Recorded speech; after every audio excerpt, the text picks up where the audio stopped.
I once talked about a story that's so crazy that they ended up making a movie about it. So they call this guy Roofman. And one day, I guess, Roofman decides he's gonna rob a bunch of McDonald's stores. And he does. He breaks into a bunch of stores by lowering himself down through the roof after they close. Hence, Roofman. And when he holds up these places, he's apparently the nicest armed robber in the world. And like super charming to the staff.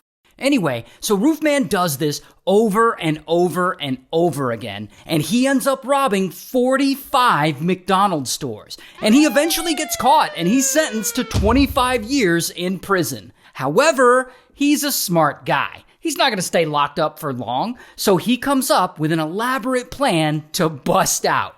And 4 years after being thrown in prison, he escapes and he goes on the run. And he ends up hiding out in a place that you would never expect an escaped convict to hide out. A Toys R Us. He actually secretly lives in that Toys R Us store in a little space under a stairwell for like 6 months. And he uses baby monitors as his own security cameras.